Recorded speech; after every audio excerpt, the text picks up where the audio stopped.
Spécialiste dans la gestion des enjeux, il traverse n'importe quelle polémique sans controverse. Francis Gosselin.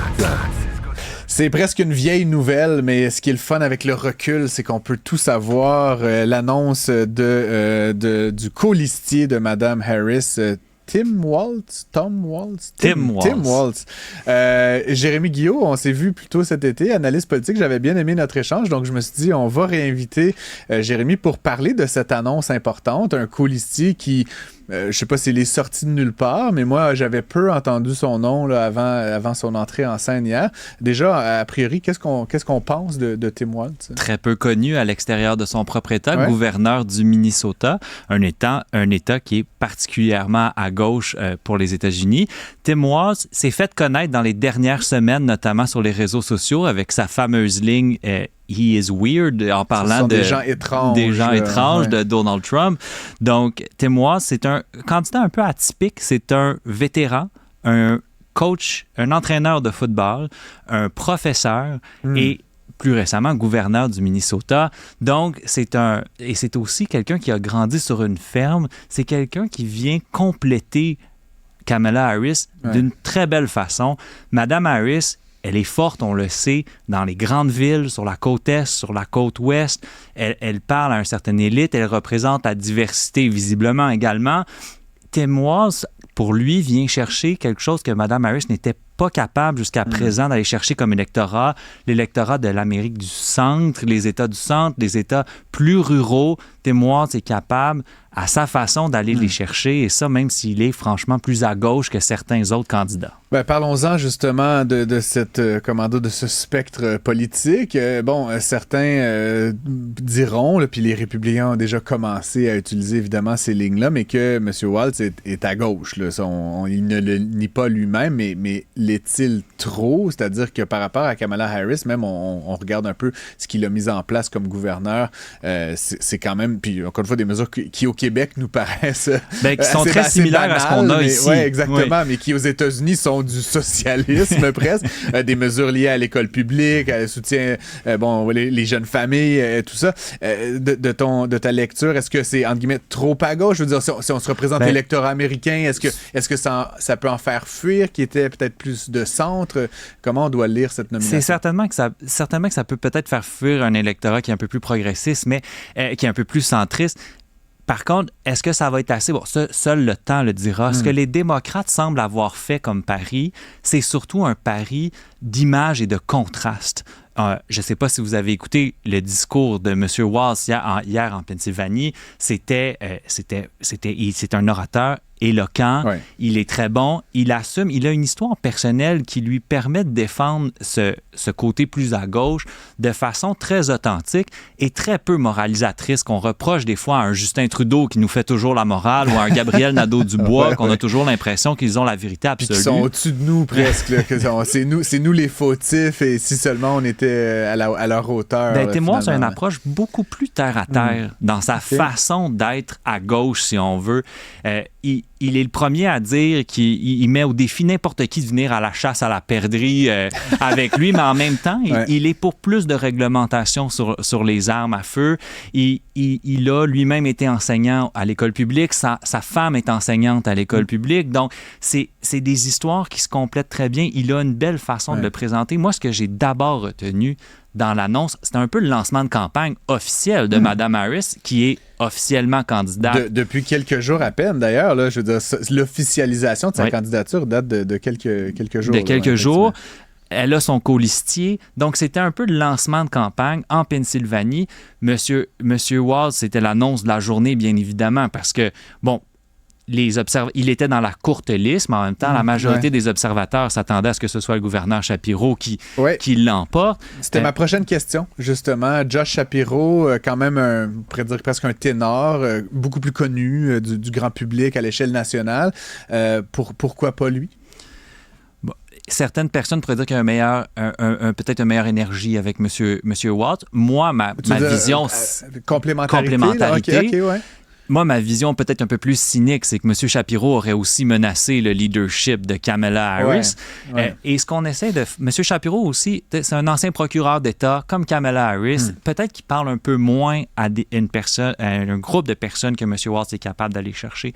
L'autre chose que j'ai l'impression qu'on est allé chercher chez les démocrates, c'est cet aspect de sourire. Un intangible, mais qui... Pour moi, une campagne électorale gagnante, c'est toujours une campagne électorale dans laquelle on a du plaisir. Et c'est pas ce qu'on voit chez les républicains. On voit deux candidats toujours sur l'offensive. Un peu fâchés. Ouais.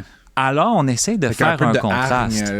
Mais c'est virulent ce qu'on voit. Ils n'aiment pas eux, puis ils eux sont bons, eux sont mauvais. Child ladies, c'est ça. Toutes sortes de... Ouais, je comprends ce que tu veux dire. Mais puis, je veux dire, on va essayer de ne pas se mettre les pieds dans les plats, toi et moi, Jérémy, mais il y a quand même un argument aussi qui est autour de M. Shapiro, qui est, bon, la question israélienne ou palestino-israélienne actuellement. Je ne veux pas... porter du jugement sur l'individu, mais il est donc juif et il a quand même fait des sorties très favorables à Israël. Et on sait que le Parti démocrate est dans une tension. Un peu comme les libéraux au Canada, si on veut faire un référent. Il y a des gens qui soutiennent évidemment très activement Israël, mais il y a aussi toute une frange du Parti démocrate qui est plutôt favorable à Gaza, aux Palestiniens. Donc là-dessus, M. Walz est peut-être perçu, bon, il est pas... il n'a pas statué moins sur la chose. Exactement. Dans la question, et visiblement, c'est pas un enjeu sur lequel on va vouloir faire campagne du côté des démocrates. Donc, peut-être qu'on a jugé que c'était une trop grosse roche dans le soulier de M. Shapiro. Moi, je crois quand même que M. Shapiro, dès que Mme Harris aurait eu des petites difficultés, il y aurait peut-être eu un mouvement dans le parti pour dire qu'il pourrait la remplacer. Et là, c'est peut-être moi qui ai fait de la politique et un peu trop cynique de la chose. Mais je pense quand même qu'ils ont fait le bon choix. Okay. J'ai aimé ce que j'ai vu sur la scène hier. J'ai aimé l'énergie qu'il y avait dans la salle. Ça faisait longtemps du côté démocrate qu'on n'avait pas vu les militants scander, applaudir. On sentait qu'il y avait de l'énergie. Et ça, c'est un intangible, mais c'est hautement important. Je comprends. Justement, je voulais t'emmener là-dessus. J'ai écouté, moi aussi, pas la totalité, mais des bons bouts là, du discours de M. Walz, puis bon, M. Shapiro qui a pris la parole, d'ailleurs. C'était un bon show, là, honnêtement. Mais je voulais t'emmener, bon, tu parles des intangibles, puis bon, M. Walz me fait rire, moi, mais tu sais, bon, tu disais Weird People, c'est lui qui avait énoncé ça il y a quelques semaines, le premier. Ça a été repris, d'ailleurs, beaucoup par le camp démocrate. Mais là, hier, bon, il a fait cette blague sur le débat il y a souvent un débat entre les vice-présidents, et il a dit, je souhaite, débattre avec mon homologue J.D. Vance s'il se lève du divan, là, if he gets off the couch. Puis bon, il y a toute cette histoire autour du divan dans le livre. Bon, puis c'est un peu, tendancieux, là, comme ligne, mais je voulais te poser la question sur l'humour. Parce que, c'est drôle, puis tout ça, mais à un moment donné, c'est un peu aussi... c'est une pente glissante. Cavalier, niaisage, là, tu sais, puis je me demande dans quelle mesure... Puis tu sais, c'est aussi beaucoup utilisé par le camp républicain, là, cette espèce d'humour un peu noir, un peu baveux et tout. Est-ce que les démocrates ont intérêt à recourir à une stratégie similaire de name-calling, là, de ridiculiser l'adversaire sur des trucs qui n'ont rien à voir avec le fond, finalement, là, tu sais? Je pense qu'ils vont devoir faire attention. En même temps, si ça fait partie de la personnalité de M. Walz, il ne doit pas devenir beige parce que c'est dangereux. On va devoir accepter qu'une ou deux fois, ça va passer un peu moins bien que prévu, mais ne pas lui enlever sa personnalité. Très bien. Je termine justement, je parlais donc de cette allocution de M. Walz et là, les débats. Il y a toute cette question, là, M. Trump a essayé d'en passer une petite vite, là, puis de ramener le débat chez Fox. C'était prévu chez ABC, qui est perçu comme peut-être un peu plus neutre, voire peut-être un peu favorable aux démocrates, mais penses-tu que ça va avoir lieu déjà, débat? Est-ce que Mme Harris a intérêt à aller à Fox? Est-ce qu'elle certainement à la fosse au lion? Certainement que M. Trump a tout intérêt à éviter un débat avec Kamala Harris. On s'entend que c'est pas Joe Biden dans l'état qu'il était rendu à la fin. Mme Harris risque de faire les attentes sont qu'elle fasse une bouchée de M. Trump en débat. Déjà, elle est cohérente. C'est déjà un avantage. Elle est souriante. Je disais un peu plus tôt que c'est comme on a d'un côté 2 Golden Retrievers puis 2 Pitbulls enragés. Il y a des Américains qui préfèrent les Pitbulls. Puis ça sera à eux de choisir. Ouais. En débat, est-ce que Mme Harris a tout intérêt à aller débattre avec Donald Trump? Peu importe où c'est, et ça même si c'est à Fox, parce que même Fox va devoir à un certain moment tempérer les choses parce qu'ils veulent garder leur crédibilité. celle qu'elle est, pareil. Oui, je comprends. Et du côté des vice-présidents, tu penses que ça va avoir lieu? J'ai aussi l'impression que ça va être assez à armes inégales entre ces deux-là. Je pense que M. Vance va vouloir, lui, prouver qu'il est un meilleur vice-président. Okay. C'est parti du mauvais pied. Il va vouloir éventuellement peut-être compter des buts dans le but démocrate. Donc, peut-être, lui, il va être un petit peu plus enclin à faire ce débat. Il a été assez malhabile quand même. Écoute, on aurait eu beaucoup de choses à se dire encore. Jérémy Guillot, je rappelle que tu es analyste politique. Merci d'avoir pris le temps, encore une fois. Là, j'étais en vacances. Il nous reste moins de temps à la saison, mais j'espère nous en squeezer une petite dernière. Là, quand tu veux, je reviens. Avant la fin de la saison. Donc, je rappelle là, que le choix du colistier de Kamala Harris a été dévoilé hier. Il s'agit de Tim Walz, qui est donc un ancien professeur. Ça va être très intéressant à suivre. On va continuer de commenter ça dans les prochains jours.